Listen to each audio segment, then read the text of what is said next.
নমস্কাৰ আপোনালোক সকলোকে পুনৰবাৰ আপোন নিউজৰ অন্য এটা ভিডিঅ'লৈ স্বাগতম জনাইছোঁ। আপোনালোকৰ ভোটাৰ কাৰ্ড নিশ্চয় আছে আৰু যদি ভোটাৰ কাৰ্ড আছে তেন্তে আপোনালোকৰ কাৰণে এটা খুবেই গুৰুত্বপূৰ্ণ খবৰ ওলাই পৰিছে। আজি ভোটাৰ তালিকাৰ ফটো সম্বলিত লিষ্ট জাৰি কৰিব আপোনালোক সকলোৰে কাৰণে।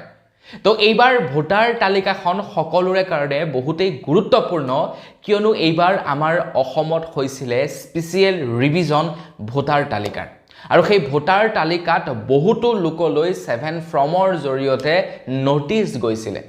খিলঞ্জীয়া লোককে ধৰি মুছলমান লোককে ধৰি অসমীয়া লোককে ধৰি প্ৰায় সংখ্যক মানুহলৈ গৈছিলে এইবাৰ ফ্ৰম 7ৰ জৰিয়তে নটিচ আৰু সেই নটিচৰ যিসকলে প্ৰমাণ জাৰি কৰিছে তেওঁলোকৰ কাৰণে বহুতেই গুৰুত্বপূৰ্ণ। যিসকল লোকলৈ নেকি নটিচ গৈছিলে তেওঁলোকৰ কাৰণে এই ফটো সম্বলিত ভোটাৰ তালিকাখন খুবেই প্ৰয়োজনীয়।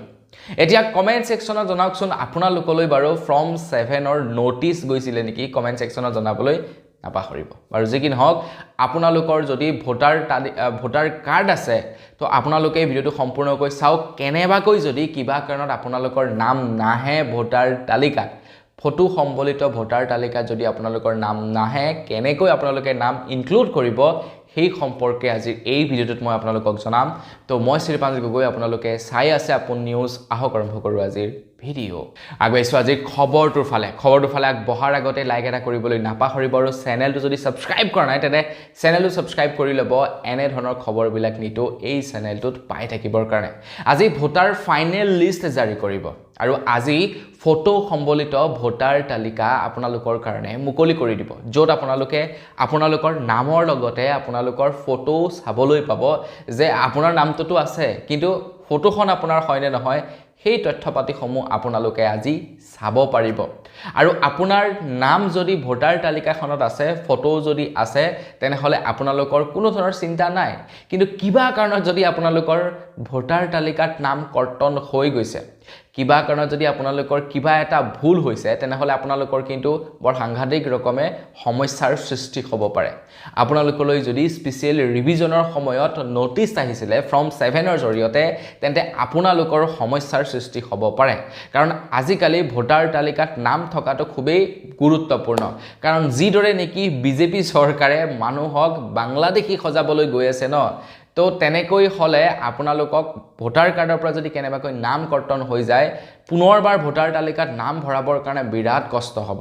যিসকল নেকি আমাৰ অসমীয়া মানুহ তেওঁলোকৰ বৰ বিশেষ কষ্ট নহ'ব, কিন্তু যিসকল নেকি মুছলমান মানুহ তেওঁলোকৰ কিন্তু কষ্ট হ'ব পুনৰাই ভোটাৰ তালিকাত নাম সন্নিৱিষ্ট কৰিবৰ কাৰণে।